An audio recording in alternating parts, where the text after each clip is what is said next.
ఈనాటి Indian branch 22 సర్వసభ్య సమావేశానికి అధ్యక్షత వహించినటువంటి రాంబాబు గారు,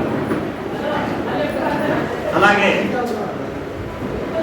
immediate past president advisory committee chairman of the VRP all India Shri Singaram Srinivas గారు,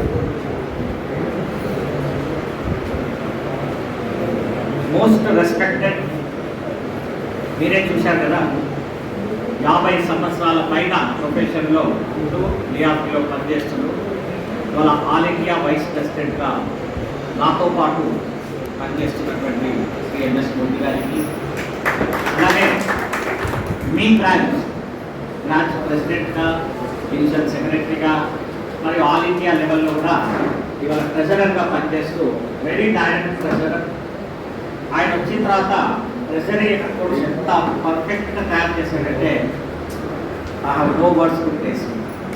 అలాంటి all India treasurer V Sriram గారు, అలాగే హైదరాబాద్ డివిజన్ ప్రెసిడెంట్ వెంకటరెడ్డి గారు, Hyderabad division secretary general secretary Shri Sudarshana గారు, అలాగే Hyderabad division treasurer Shri G Srinaiah గారు, తర్వాత వేదిక మీద ఉన్నటువంటి మన రామస్వామి గారు, కోటయ్య గారు, తర్వాత మేడం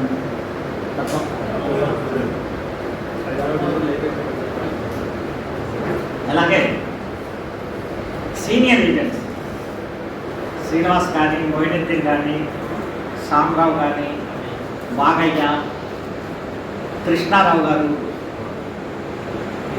నిజంగా ఈ బ్రాంచ్కు రావడం అనేది నాకు ఒక అదృష్టంగానే భావిస్తాను. ఎందుకంటే హైదరాబాద్ డివిజన్ సెక్రటరీ, మొట్టమొదటి సెక్రటరీ అయిన తర్వాత ఈ బ్రాంచ్లో అసోసియేషన్ లేదు. ఈ బ్రాంచ్లో అసోసియేషన్ లేనప్పుడు ఇక్కడ అసోసియేషన్ పెట్టడం అంటే అప్పుడు ఉన్నటువంటి బ్రాంచ్ మేనేజరు నేను ఇక్కడ కూర్చొని మాట్లాడనియను అని చెప్పేశాడు. మీకు గుర్తుందో లేదా? కృష్ణారావు గారు, శ్రీరామ్ గారు, మోయినుద్దీన్ గారు, అప్పుడు రాజ్యలక్ష్మి కూడా ఉండే, చాలా మంది సీనియర్ ఏజెంట్స్ ఉండే, రాపోలు సుధాకర్. అయితే ఇక్కడ మీరు మీటింగ్ పెట్టనీయకపోయినా పర్లేదు, CB22 టెర్రాస్ మీద పోయి మీటింగ్ పెట్టుకొని ఆ రోజు city branch 22 general body meeting చేసినట్టు అక్కడ కొత్త ప్రెసిడెంట్ సెక్రటరీస్ను అసోసియేషన్ను స్థాపించినటువంటి తీపి గుర్తులు ఇప్పటికి కూడా మేము మర్చిపోతాం.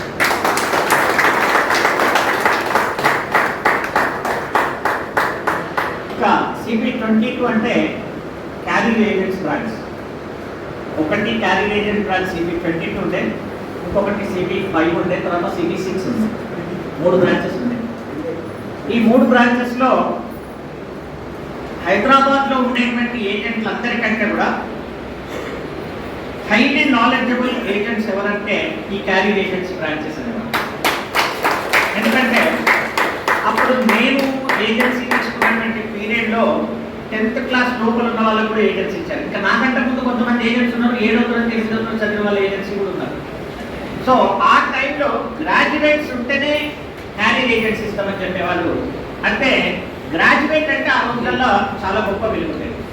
అప్పుడు గ్రాడ్యుయేషన్ చేసి ఏజెన్సీకి వచ్చేదానికంటే ఒక మంచి ఉద్యోగం సంపాదించుకునేటువంటి అవకాశం ఉంటాయి. కానీ ఇవాళ మా ఎంఎస్ మూర్తి గారు కూడా MSc మ్యాథ్స్ ఆయన చేసింది కదండి మూర్తి గారు? MSc ఫిజిక్స్, MSc ఫిజిక్స్ చేసి ఆయన ఏజ్ ఇప్పుడు 76 ఏళ్ళు. మీరు అర్థం చేసుకోండి, ఆయన గ్రాడ్యుయేషన్ చేసినప్పుడు 22 ఇయర్స్. అంటే 54 సంవత్సరాల కింద పోస్ట్ గ్రాడ్యుయేట్ చేసిన వారికి ఎలాంటి ఉద్యోగము, ఎంత మంచి మన ఇంట్లో కూర్చుంటే ₹1,00,000 పెన్షన్ వచ్చేటువంటి ఉద్యోగం ఆయనకుంది. బట్ స్టిల్ వాళ్ళు క్యారీ ఏజెన్సీకి, ప్రొఫెషన్కు వాళ్ళు ఇంపార్టెన్స్ ఇచ్చారు. ఆ తర్వాత ఈ క్యారీ ఏజెంట్స్ అంతా బిజినెస్ పర్ఫార్మెన్స్ తగ్గిందని, బ్రాంచ్ కాస్ట్ పెరిగిపోతుందని, ఇవన్నిటి దృష్టిలో డెవలప్మెంట్ ఆఫీసర్స్ అలా చేయడం మొదలుపెట్టారు. సో క్యారీ ఏజెంట్స్ ఉండేటువంటి ఒక ఇంపార్టెన్స్ రాను తగ్గించడం జరుగుతూ ఉంది. సో అలాంటి 3 బ్రాంచెస్తో CB22 అనేది ఒక బ్రాంచ్.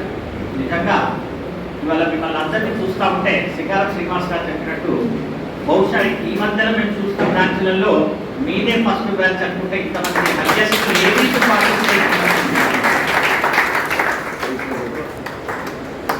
అలాగే ఎత్ర నార్యంతు పూజ్యంతే,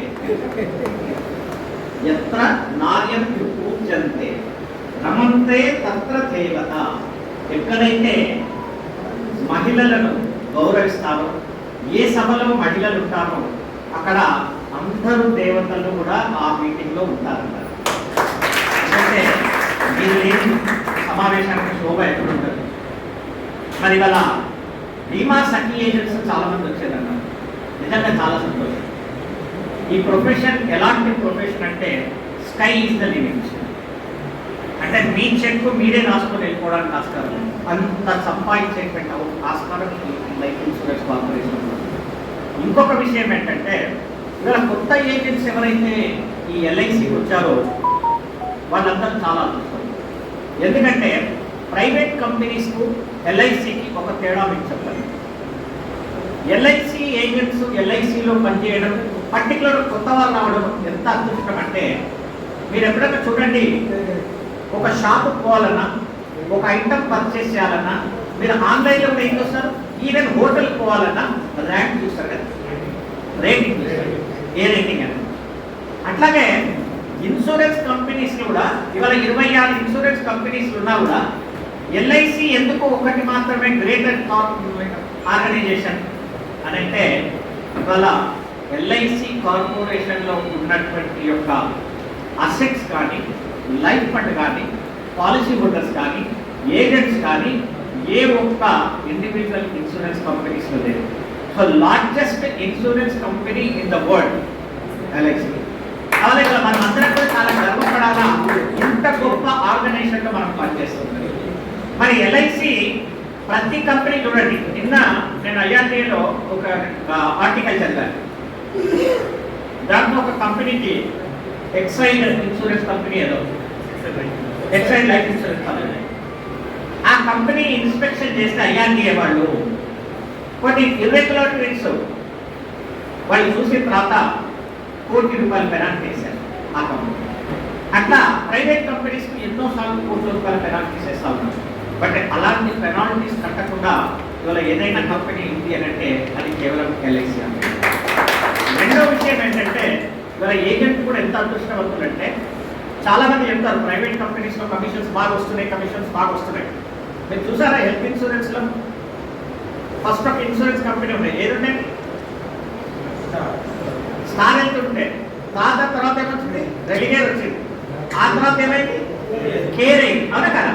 అంటే ఏ కొత్త కంపెనీ వస్తే ఆ కొత్త కంపెనీ నిలబెట్టుకునేంత వరకు 5 ఏళ్ళు 6 ఏళ్ళు ఏజెంట్లను అట్రాక్ట్ చేస్తున్నారు, కమిషన్స్ ఎక్కువ ఇస్తున్నారు. అవునా కదా చెప్పండి? మళ్ళీ క్లెయిమ్స్ కూడా ఆ 4-5 ఏళ్ళు మాత్రం మంచిగా ఇస్తున్నారు. ఒక్కసారి ఎస్టాబ్లిష్ అయిపోయిందంటే ఇన్సూరెన్స్ కంపెనీ క్లెయిమ్స్ సెటిల్మెంట్స్ అంతా తెలియలేదు. You can take any insurance company in the world. అయితే ఇంకా ప్రైవేట్ కంపెనీస్ ఏం చేస్తున్నారంటే ఒక 5-6 ఏళ్ళు కొంచెం ప్రాఫిట్లో చూపించేసేసి ఆ కంపెనీని ఏం చేస్తున్నారు, పబ్లిక్ లిస్టింగ్లో వెళ్ళిపోతున్నారు. ఎందుకంటే ఆల్రెడీ ఐఆర్టీఏ పర్మిషన్ ఇచ్చారు కాబట్టి పబ్లిక్ లిస్టింగ్లో వెళ్ళిపోతున్నారు. అప్పుడేమవుతుంది, వీళ్ళు ఎంతైతే ఇన్వెస్ట్ చేస్తారో దానికి 3 రెట్లు పబ్లిక్ ఇష్యూలో ₹10, ₹20, ₹100 పెట్టేసేస్తారు. వీళ్ళకి పెట్టిన దానికి 3 ఇంతల అమౌంట్ వచ్చేసేస్తుంది, క్యాపిటల్ వచ్చేసేస్తుంది. ఆ తర్వాత ఈ కంపెనీకి ఎవరికైనా అమ్మేసేస్తారు.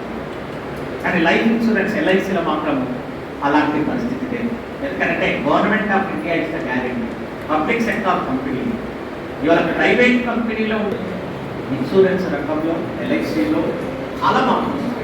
సెప్టెంబర్ తర్వాత వచ్చేటువంటి చేంజెస్ ఎలా ఉంటాయంటే ప్రతిదీ ఆన్లైన్లో కంప్లీట్ చేసేటువంటి విధానం చేసేస్తుంది. ఇవాళ పాలసీ హోల్డర్ కనుక పాలసీ రివైవల్ చేసుకోవాలంటే ఈ need not come to the branch. Sitting at home you can get it revival by paying the premium online revival చేసుకోవచ్చు.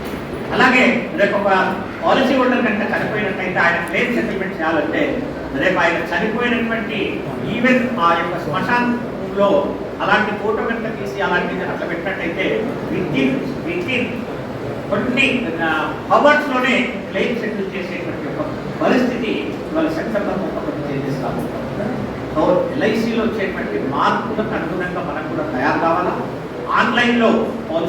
మేనేజ్మెంట్ విధానాన్ని, తర్వాత టెక్నాలజీ డెవలప్ చేసుకోవాలి. Technology is the most important for the insurance person. Technology కనుక నేర్చుకోకపోతే మన ఫ్యూచర్లో ఈ insurance policies అనేది కష్టపడుతుంది.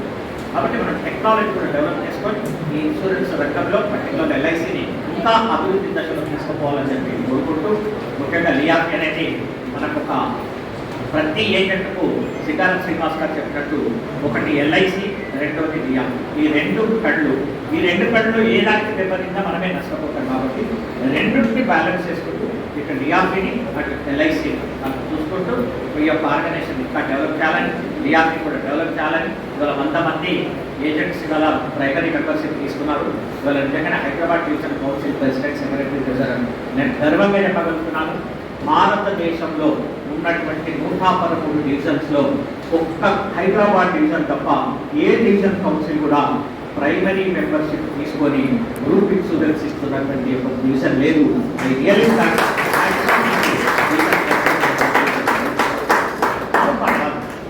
మరి మీరు చూసినట్లయితే పెర్మనెంట్ ఫండ్ చూసినట్లయితే ఒక్కొక్క బ్రాంచ్ సిటీ బ్రాంచ్ అమెరికా తీసుకున్నట్లయితే 80 లక్షల రూపాయల ఫండ్ వస్తుంది ఒక బ్రాంచ్. ఒకవేళ ఆ ఏజెంట్ కనుక చనిపోయినట్టయితే ఆ పెర్మనెంట్ ఫండ్ నుండి సుమారుగా 4 లక్షల రూపాయల గ్రూప్ ఇన్సూరెన్స్ ఇస్తున్నారు. అంటే ఎల్ఐసి మీద ఆధారపడకుండా వీళ్ళంతా ఇవ్వడం జరుగుతుంది. బీమాస్కి ఏజెంట్స్ తర్వాత క్యారీడ్ ఏజెంట్స్కు ఆయన పోల్చుతూ ఉన్నాడు. వాళ్ళకి ఇంత ఉంటే వీళ్ళకి ఇట్లా ఉంది కాబట్టి వాళ్ళకు ఒక మంత్ చేయకపోయినా వాళ్ళకి స్టైఫండ్ ఇస్తారు, వీళ్ళకి ఒక మంత్ చేయకపోతే స్టైఫండ్ ఇయ్యారన్నారు. It is general demand. తప్పకుండా దాన్ని మేము టేకప్ చేస్తాము మేనేజ్మెంట్ తోటి.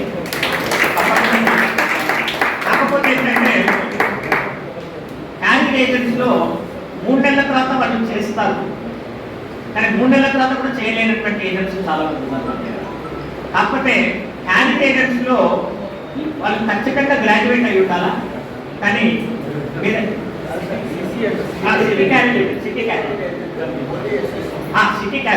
సిటీ క్యారీడ్ ఏజెంట్స్కు మీకు కంపారిజన్ ఒకసారి మేము చెక్ చేస్తాం. తప్పకుండా ప్రపోజల్ కూడా మేనేజ్మెంట్ పెట్టడం జరుగుతుంది. రెండోది ల్యాప్టాప్స్ అన్నారు. ల్యాప్టాప్స్ అనేది కంపల్సరీ. అసలు నిజంగా మీరు ఇంకా ల్యాప్టాప్లో ఉన్నారు, ల్యాప్టాప్ పోయింది అవునా కదా, ఇప్పుడు ఐప్యాడ్ కూడా పోయింది, ట్యాబ్ కూడా పోయింది అవునా కదా. ఇప్పుడు మొబైల్లోనే అన్ని ఫీచర్స్ వచ్చేసి ఆండ్రాయిడ్ ఉంటే చాలు, ఏ ఫీచర్స్ అయినా ఇవాళ మొబైల్లో అన్ని చేస్తూ ఉన్నారు అవునా కదా. చెప్పండి, ఇంకా ల్యాప్టాప్ పట్టుకునే పరిస్థితి మనకు వద్దు. మీరు అన్నట్టు కావాలిస్తే ల్యాప్టాప్ ప్లేస్లో ఒక మంచి మొబైల్ చేస్తే బాగుంటుందేమో, అది ప్రపోజల్ బాగుంటుందేమో అని నేను అనుకోవడం. దాన్ని easy to carry tab either tab or mobile. దీని ప్రపోజల్ కూడా మనం పెట్టుకోవచ్చు. దాన్ని మనం డెఫినెట్గా నెక్స్ట్ ఐసీసీ మీటింగ్లో ఈ ప్రపోజల్ మూడోది ఆయన గ్రూప్ ఇన్సూరెన్స్ ప్రీమియం లేకుండా, ఏజెంట్ ప్రీమియం కట్టలేకుండా గ్రూప్ ఇన్సూరెన్స్ కావాలి సార్ అన్నారు. అన్నారా లేదా? ఇవాళ ఏజెంట్ ప్రీమియం కట్టకుండా గ్రూప్ ఇన్సూరెన్స్ కవరేజ్ వచ్చింది.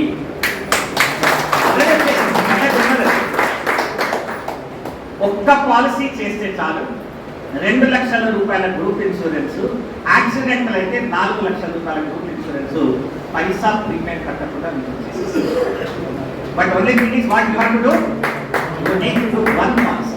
అది 200 పాలసీయా, 500 రూపాయల, 1000 రూపాయల సంబంధం లేదు. ఒక్క పాలసీ చేసి యాక్టివ్గా కట్టినట్టయితే natural 2 lakhs insurance, accidental 4 lakhs insurance without paying the premium. Corporation has provided that facility to all of us.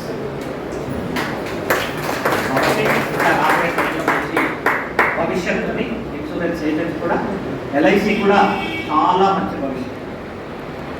మీరందరూ అనుకోవచ్చు ఎల్ఐసి పోతుంది, ఎల్ఐసి ఎక్కడికి పోతుంది. ఎల్ఐసిలో మనం అందరం కూడా పనిచేయలేటువంటి పరిస్థితి వచ్చినా కూడా మీరు మనం చూసారా, పోయిన సంవత్సరం కేవలం కొన్ని షేర్స్ అమ్మితే, కొంత వాటా షేర్స్ అమ్మితే 3,63,000 కోట్ల రూపాయలు వచ్చింది. LIC 3,63,000 crores. ఈసారి 2024-25లో పాలసీ హోల్డర్స్కు పోయిన సంవత్సరం కంటే 4,500 కోట్ల రూపాయలు ఎక్సెస్ బోనస్ కూడా గల పాలసీ హోల్డర్స్. లాస్ట్ ఇయర్ మీద 4,500 crores ఎక్స్ట్రా బోనస్ కూడా మనకు పాలసీ హోల్డర్స్. కాబట్టి కార్పొరేషన్ ఎప్పటికీ ఉంటుంది, మనం కూడా కార్పొరేషన్లో ఎప్పటికీ పనిచేస్తాం. మనం అందరం కలిసి ఈ లియాఫ్ని ఎల్ఐసిని అత్యున్నత పొజిషన్తో తీసుకుపోవాలని చెప్పి కోరుకుంటూ నాకు అవకాశం ఇచ్చినటువంటి బ్రాంచ్ ప్రెసిడెంట్ సెక్రటరీ ట్రెజరర్కు మరొకసారి ధన్యవాదాలు తెలుపుతున్నాను.